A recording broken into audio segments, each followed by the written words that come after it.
Hey everyone, welcome back.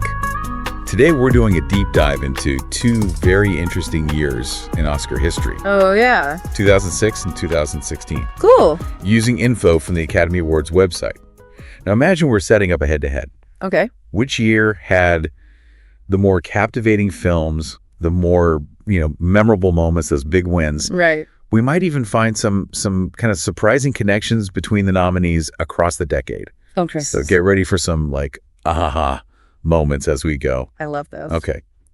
So first up, 2016. Okay. A year of, I think, what you could call really bold storytelling. Yeah, definitely. Just take Best Picture nominees, for example. Yeah. You've got Spotlight. Right. That intense, investigative journalism drama. It snagged the top prize. It had some really stiff competition. Yeah, I bet. You had The Big Short, The Martian, Mad Max, Fury Road. Wow, what a range. I mean, think about it. Wall Street shenanigans, post-apocalyptic chases, the stranded astronauts, ingenuity. Yeah, it's amazing. All vying for that top spot. Yeah. And then, Best Director. Oh, yeah. You've got Alejandro G. Iñárritu. Right. He wins for The Revenant. Amazing film. A brutal, but visually stunning survival epic. It is. And this was actually his second win in a row. Wow. Back to back. Yeah. And speaking of wins, acting categories, 2016. Okay. This was a big year. Yeah. Leonardo DiCaprio. Oh, I know where you're going with this. Finally gets his Oscar. He's about time. Best Actor, The Revenant. Yeah. And Brie Larson. Yeah. Delivers this powerhouse performance that story of resilience. Yeah. And the bond between, a mother and son. Yeah. So powerful. Powerful performances, for sure. So we've got those big wins in 2016. Okay. But let's kind of look beyond the headlines. Yeah. Bring you in here. What's the significance of some of these key wins?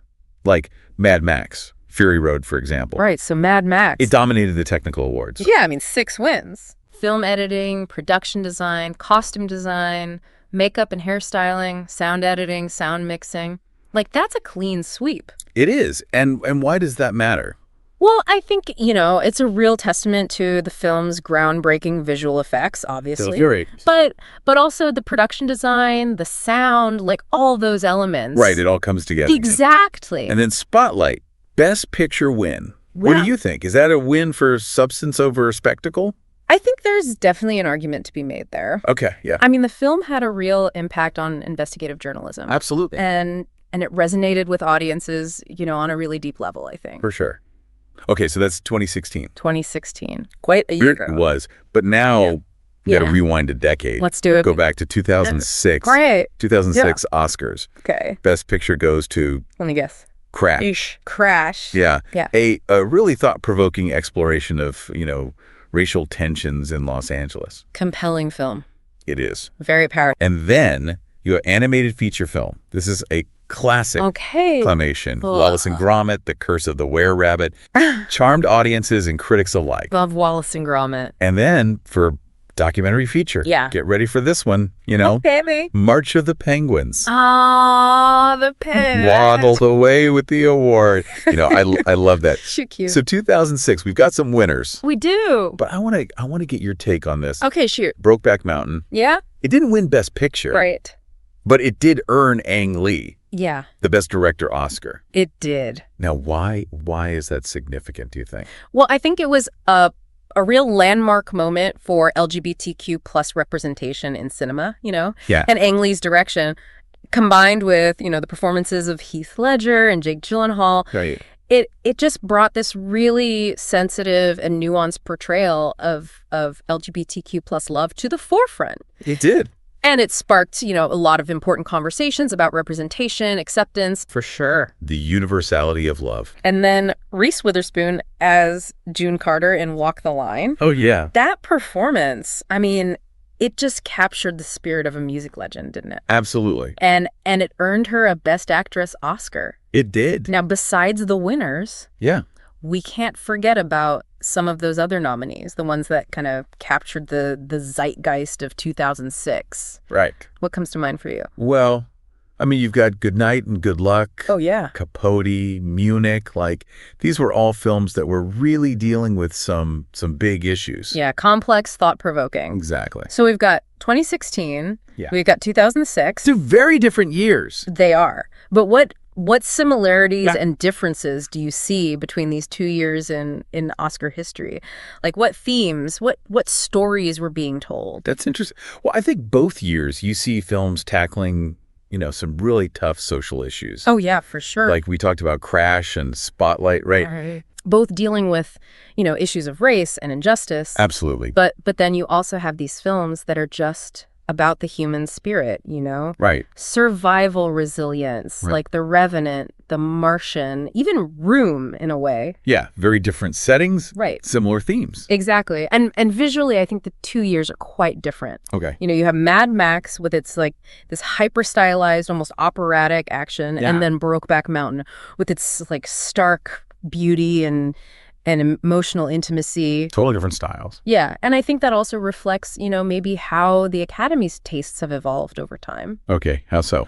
Well, in 2006, I think there was maybe a preference for more traditional narratives. Crash, Brokeback Mountain, those are like classic in a way. Right. But by 2016, you see the Academy embracing, films that are more experimental, visually ambitious. Interesting. So it's like a shift. Yeah, I think so. From the traditional to the more I guess out there, more bold maybe. Yeah, exactly. Pushing boundaries. That's cool. So, it's interesting to see how the Oscars, kind of reflect those changes in filmmaking. They do. Now, speaking of evolution. Okay. Let's look at the careers of some of these nominees. Okay, love this part. Yeah. See how they've kind of, won, lost, been nominated, all that. The trajectory. Yeah, exactly. So George Clooney, 2006. Yeah. He wins Best Supporting Actor for Syriana. He does. But he was also nominated for Best Director for Good Night and Good Luck that same year. Wow, double nominee. Right. He was busy. Yeah. Now, remind me, has he had any other nominations outside of those two? Oh, yeah, quite a few, actually. I mean, he's been nominated for Best Actor, Best Supporting Actor, Best Director, Best Original Screenplay, Best Picture. What? Yeah. He's a multi-talented force. He is. In Hollywood, that's for sure. And then we got to talk about Leonardo DiCaprio. Right, Lear. 2016 was his year. It was big year. Before that, he had been nominated several times for Best Actor, multiple times. Yeah, like a lot. Starting way back in 1994. 1994? What's Eating Gilbert Grape? Wow. So from 94 to 2016. That's a long time to wait. A long time to wait for that Oscar. Yep, he got it. But he got it. Perseverance. Pays off in the end. Exactly. All right, so we talked about those big acting categories. Yeah, the leads. Yeah, Best Actor, Best Actress. Right. But what about those supporting roles, Oh, yeah, the supporting ones. Sometimes they steal the show. They do. Sometimes they really do. So 2016, Best Supporting Actor. Okay. Mark Rylance wins. For Bridge of Spies. Bridge of Spies. Oh, yeah. His performance, it was like subtle, but powerful. Yeah. Perfectly embodying that kind of quiet strength. Yeah, you're right. And dignity of his character. That's a good way. But he was up against some tough competition. Oh, yeah. Who else was in that category? Christian Bale for The Big Short. Yeah. Tom Hardy for The Revenant. Okay. Sylvester Stallone for Creed. Oh, wow. And Mark Ruffalo for Spotlight. That's a good group. It was a stacked category. It was. And I think Stallone's nomination was particularly interesting, right? Oh, why is that? Creed.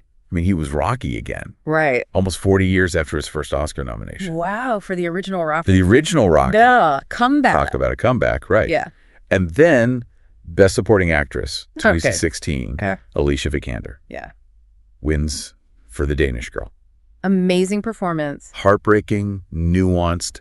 She, brought this depth. You're right. To this complex character, Yeah. Dealing with love, identity, all those societal expectations. Mm-hmm, for sure. Now, her competition that year. Okay. Jennifer Jason Leigh, The Hateful Eight. Right. Rooney Mara for Carol. Rachel McAdams in Spotlight. Yeah.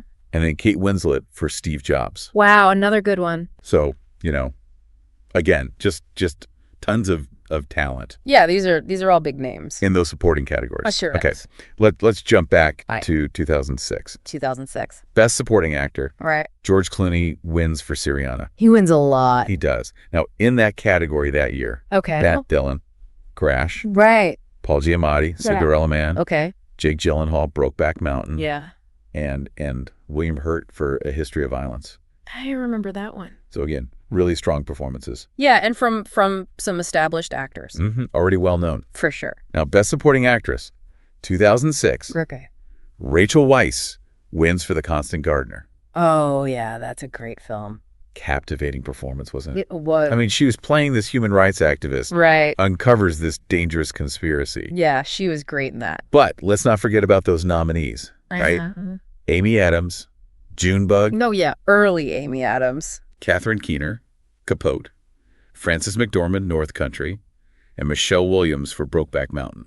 All really talented actresses. So, those supporting categories, they really showcased the depth and the breadth of talent in Hollywood. For sure. Okay, but we focused a lot on the actors. All right. The performances? But what about the writers, right? Oh, yeah. The words. Once you craft those stories. The screenwriter. Yeah, exactly. So 2016, Best Original Screenplay. Okay. Spotlight wins. Spotlight. Makes sense. Written by Josh Singer and Tom McCarthy. Yeah. And it's a testament to that power of investigative journalism. It is. To expose the truth, even when it's uncomfortable. Absolutely. The other nominees in that category. Okay. Bridge of Spies. Yeah. Written by Matt Sharman. Yeah. And the Coen Brothers. Of course. Ex Machina, written by Alex Garland. Right. Inside Out, written by Pete Docter, Ronnie Del Carmen, and Josh Cooley.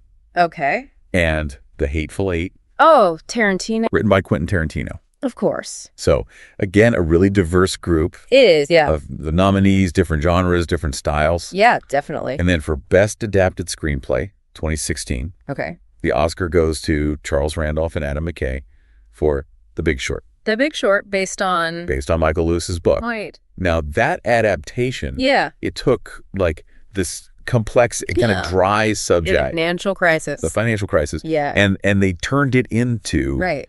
this witty, engaging, thought-provoking film. It's not easy to do. No, it's not. Adapt something like that. And the other nominees in that category, Brooklyn, written by Nick Hornby. Carol, written by Phyllis Nagy. The Martian, written by Drew Goddard. And then Room, written by Emma Donoghue, adapted from her own novel. Oh, wow. That's impressive. So let's go back to 2006 now. All right, back to 2006. Best Original Screenplay.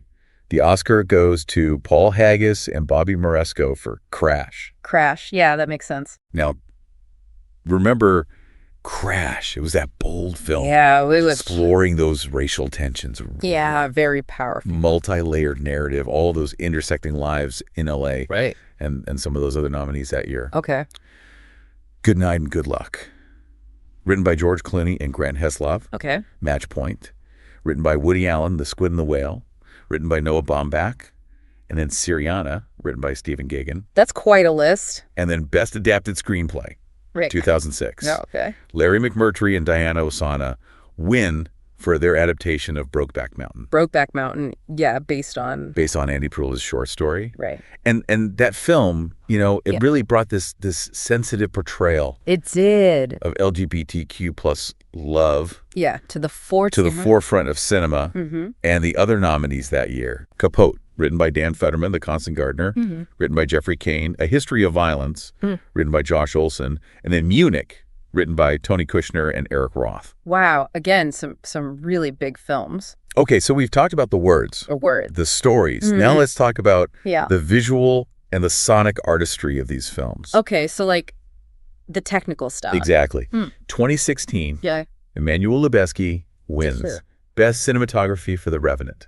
Oh, The Revenant. This was his third win in a row. 3 in a row. He's the first person to ever do that. Wow, that's incredible. And his work, I mean, breathtaking. It was just sending immersing viewers in that harsh landscape. Yeah. So beautiful, but so brutal. And the other nominees for cinematography that year. Right. Carol, shot by Ed Lachman. Okay. Mad Max. Fury Road, shot by John Seale. The Hateful Eight, shot by Robert Richardson. And then Sicario, shot by Roger Deakins. Roger Deakins, a legend. Right. And Deacons, this was actually his 13th nomination. 13th nomination without a win. Oh, wow. That's got to be frustrating. I know. Okay, Best Film Editing, 2016. Okay. Margaret Sixel wins for Mad Max. Fury Road.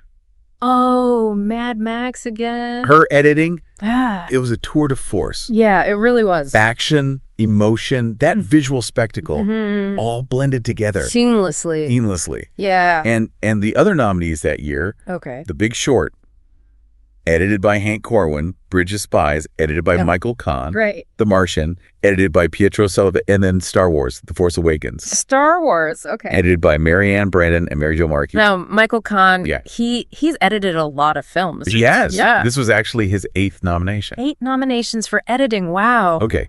Moving on to sound. Okay. This is crucial. Well, it makes the experience so much more immersive. It really does. Yeah. So 2016, Mad Max, Fury Road Oh, Max. wins both Best Sound Editing and Best Sound Mixing. Of course it did. Right. I mean, the sound design in that film, Yeah. it was groundbreaking. It was. From the roar of the engines Yeah. to those clashes of metal. Mm-hmm. Every sound so meticulously crafted. It really was. The other nominees for Best Sound Editing that year, Okay. The Martian, The Revenant, Sicario, and Star Wars. The Force Awakens. Okay, I remember The Revenant having some really powerful sound. Yeah, very immersive. Yeah. And the Best Sound Mixing, the nominees were, again, Mad Max, Fury Road, but then Bridge of Spies, The Martian, The Revenant, and Star Wars, The Force Awakens. That makes sense with all the, like, space stuff. Yeah, and you're kind of trapped in that habitat. That is isolation. So sound is really important there. It is. All right, back to 2006. Okay. Best Sound Editing. All right. The Oscar goes to Hot roll. King Kong. Oh, yeah. All those roars, growls, thundering footsteps. Mm-hmm. They brought that giant ape to life. Yeah. And they pushed the boundaries. Right. For sound design. Mm-hmm. The other nominees that year, Okay. Memoirs of a Geisha, War of the Worlds, Crash, and Munich.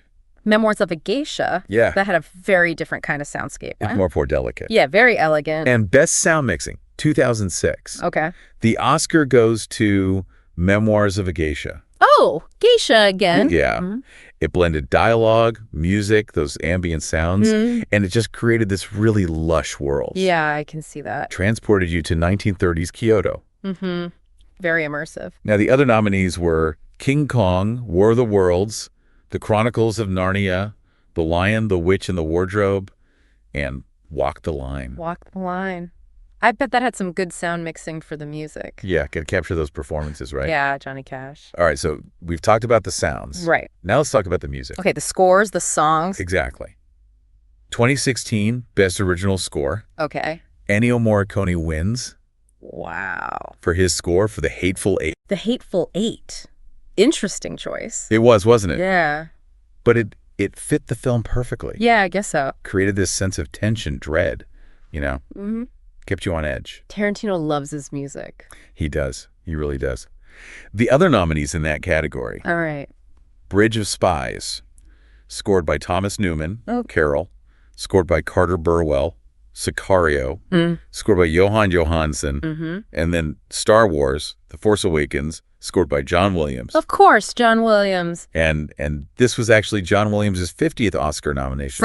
50. I mean, he's a legend. He is, absolutely. And Best Original Song, 2016, Okay. Writings on the Wall, wins Yes. from Spectre. Oh, the Bond movie. Music and lyrics by Jimmy Napes and Sam Smith. Oh, yeah. Now, that song, Yeah. it captured that emotional undercurrent of that Bond film. Yeah, very melancholic, but it worked. And the other nominees Okay. earned it from 50 Shades of Grey. Oh, right. Manta Ray from Racing Extinction, Simple Song, #3 from Youth, and then Till It Happens to You from The Hunting Ground. Okay. No, Till It Happens to You, that was Lady Gaga. Right, with Diane Warren. Yeah, and it had a really powerful message, didn't it? It did. About sexual assault and speaking out. Absolutely. Okay, back to 2006. 2006. Best Original Score. Yeah. Right. The Oscar goes to Gustavo Santaolalla Santella, yeah.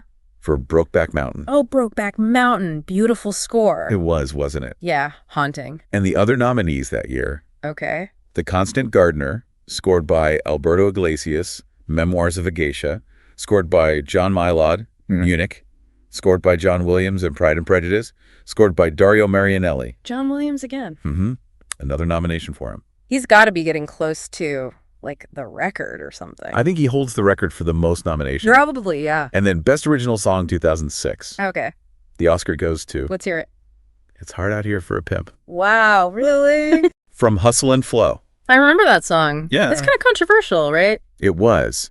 The music and lyrics were by Jordan Huston, Cedric Coleman, and Paul Beauregard. Okay. And it captured that raw energy, right? It did. It was very raw. Those harsh realities of street life and some of those other nominees. Right. In the Deep from Crash, Traveling Through from Transamerica. That was Dolly Parton. Oh. And then 2 songs from Walk the Line, A Love That Will Never Grow Old, and Walk the Line. A lot of good music that year. There was, wasn't there? Okay, let's shift gears a bit. Talk about production design. Production design, yeah. 2016, the Oscar goes to... I think I know this one. Mad Max, Fury Road. Mad Max. Yeah, that makes sense. For that breathtaking post-apocalyptic world. It really was. The other nominees, Okay. Bridge of Spies, The Danish Girl, The Martian, and The Revenant. The Martian, yeah, that must have been a challenge. Yeah, creating that Martian landscape. Right, making it feel real. Now, 2006, Best Production Design. Okay. The Oscar goes to... I'm going to guess Memoirs of a Geisha. You got it. Memoirs of the Geisha. I was right? You were. Yeah. It was that stunning recreation of 1930s Kyoto. Yeah, beautiful film. The other nominees. Okay. Good Night and Good Luck. King Kong. King Kong, interesting. Pride and Prejudice. And then Harry Potter and the Goblet of Fire. So we've got historical dramas, fantasy epics. All kinds of different worlds. That's cool. Okay, costume design now. Costume design, all right. Another important part of storytelling. It is, yeah. It helps bring the characters to life. Right, and transports us to those different times and places. For sure. 2016 Best Costume Design. Okay. Ginny Bevan wins for Mad Max, Fury Road. Mad Max. Yeah, that makes sense with all the crazy outfits. Her designs were bold. They were. Imaginative, perfect for that post-apocalyptic world. Yeah, like Immortan Joe's like mask thing. Right, and Furiosa's like warrior garb. Now, some of the other nominees in that category. Okay. Carol, Cinderella, The Danish Girl, and The Revenant. Carol had some beautiful costumes, I remember. Yeah, really captured that elegance of the 50s. Exactly. Okay, let's go back to 2006 now. All right. Best Costume Design. Okay. Colleen Atwood wins for Memoirs of a Geisha. Memoirs of a Geisha. Yeah, beautiful costume. They were, weren't they? Yeah, all those kimonos and stuff. And they captured that beauty, the elegance of the geisha world. Now, the other nominees were Charlie and the Chocolate Factory. Oh, fun. Mrs. Henderson Presents Pride and Prejudice, and Walk the Line. Walk the Line had some really cool, like, 50s and 60s looks. It did, yeah. Okay, makeup and hairstyling. Makeup and hairstyling, you're right. 2016, the Oscar goes to Mad Max. Fury Road again. Mad Max makes sense. All those distinctive looks, right? Yeah, they were wild. Immortan Joe's mask, Furiosa's shaved head. Right. Really added to that film's visual impact. That's right. The other nominees that year. Okay. The 100-Year-Old Man Who Climbed Out the Window and Disappeared. That's a mouthful. It is. The Revenant, Mr. Holmes, and The Danish Girl. The Revenant probably had a lot of work for, like, the injuries and stuff. Yeah, making Leah look all beat up. Exactly. 2006, Best Makeup and Hairstyling. Okay. The Oscar goes to The Chronicles of Narnia, The Lion, The Witch, and the Wardrobe. Oh, Narnia, yeah, all those creatures. They brought those mythical creatures to life. They did. It was pretty cool. The other nominees that year. Okay. Cinderella Man, Memoirs of a Geisha, Star Wars, Episode 3, Revenge of the Sith, and Batman Begins. A lot of big franchises in that category. Yeah, lots of transformations happening. Right, like turning people into aliens and stuff. Okay, film editing. Film editing, one of the most important parts. It really is, piecing it all together. Absolutely. 2016, Margaret Sixel wins. For Mad Max, Fury Road. Oh, Mad Max. Again, no surprise. Our editing, it was just masterclass. It was. It really was. Pacing, action, those emotional beats. All so well done. The other nominees that year. Okay. The Big Short, Bridge of Spies, The Martian, and Star Wars, The Force Awakens. The Big Short. That one had a pretty unique style, I remember. It did, yeah. Like breaking the fourth wall and stuff. Okay, back to 2006. All right. Best film editing. the Oscar goes to Hughes Winborn for Crash. Crash. And his editing, I mean, it was masterful. It was. All those storylines woven together. Right. Exploring those complexities of race, class, connection in L.A. Powerful stuff. And the other nominees in that category, Cinderella Man, The Constant Gardener, Munich, and Walk the Line. So a mix of genres, like always. Exactly. Different styles, different approaches to storytelling. But all united by that art of editing. Absolutely. Oh. All right, so we've covered a lot of ground. Yeah, we have. Acting, writing, all those technical All categories. visual stuff. That's young. But we can't forget about documentaries, right? Oh, yeah, the docs. They take us to these different worlds. They do. Shed light on important issues. And they inspire us. So 2006. Okay, back to 06. What documentaries were kind of making waves back then? Well, I mean, one of the most talked about was An Inconvenient Truth. Oh, yeah, with Al Gore. Right, directed by Davis Guggenheim, and it was a real warning about climate change. And it really sparked, a lot of conversations about, the environment. I remember it feeling like a real turning point. Yeah, it did. In public awareness. Yeah, absolutely. Okay, so fast forward to 2016. 2016. What docs were, captivating people? Well, one that had a really profound impact was 13th. 13th, yeah, directed by Ava DuVernay. Right, and it really took a deep dive into, racial inequality in the U.S. Focusing on the 13th Amendment. Right, the one that abolished slavery. Right, but except as punishment for a crime. Exactly, and the film really exposed that systemic racism. It did. Embedded in the justice system. It was so powerful. Yeah. Eye-opening. Yeah. And it sparked those conversations, right? It did. About racial injustice, mass incarceration. Absolutely. Criminal justice reform. Yeah, essential conversation. It really challenged viewers. It did. To confront those uncomfortable truths. Yeah. About our history. In the present. And how that legacy of racial inequality continues today. For sure. So it's amazing how documentaries, they can bring these issues to light. They do. And hopefully inspire change. Right. Okay, so we've talked about American films. Yeah. But what about international cinema? Oh, yeah, let's go global. So 2006. Okay. Best foreign language film. All right. The Oscar goes to... I'm curious. Tsotsi. Okay. From South Africa. Oh, wow. Directed by Gavin Hood. I don't know that one. And it tells the story of this young gangster. Okay. In Johannesburg. Okay. Who steals a car. Right. And finds a baby in the backseat. Oh, wow. And that kind of sets him on this right. transformative journey. Okay, interesting. And the film was praised for, that gritty realism, the compelling characters, and that message of redemption. Right, so it's powerful. Very powerful. Yeah. And it gave audiences a glimpse, right? It did. Into life in post-apartheid South Africa. Right, a different world. And its Oscar win. Yeah. It really brought international attention to South African cinema. Okay. Okay, 2016, best foreign language film. Right.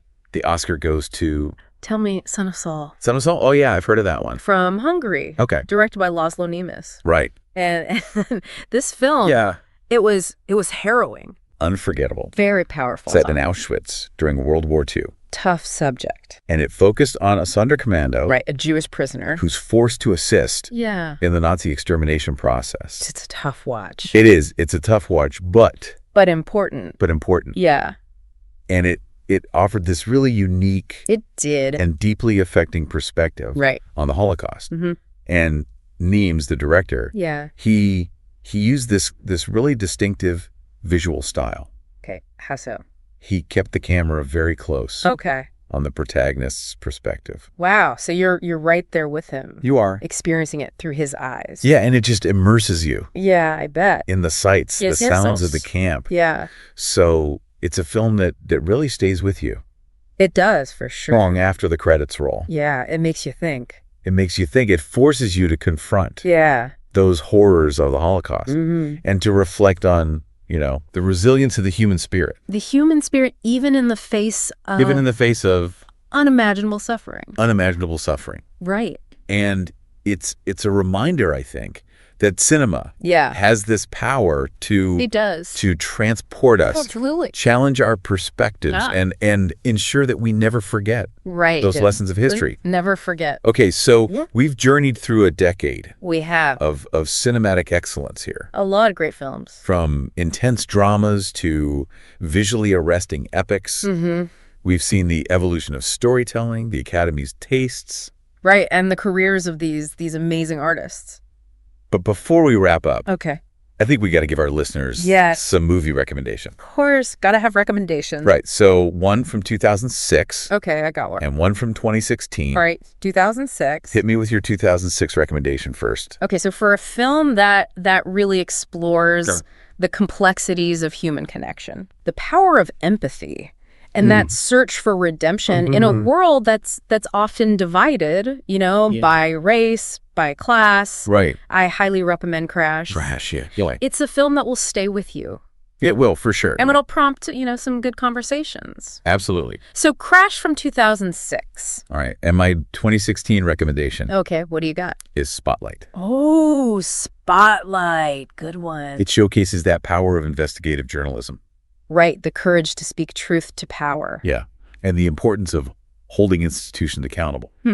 Holding them accountable. It's gripping. It is. It's inspiring. Yeah. And it celebrates, the pursuit of truth and justice. Absolutely, essential film.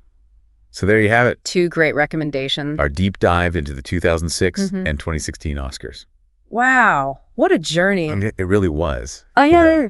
We've seen those intense dramas. Yeah. Those visually stunning epics. All those talented people. And we've heard those unforgettable stories. And the music. That captured the hearts and minds Absolutely. Of audiences worldwide. Cinema at its best. Cinema at its best. Yeah. So keep exploring. Okay. Keep watching. Keep watching. And keep that spirit of cinema alive. I will.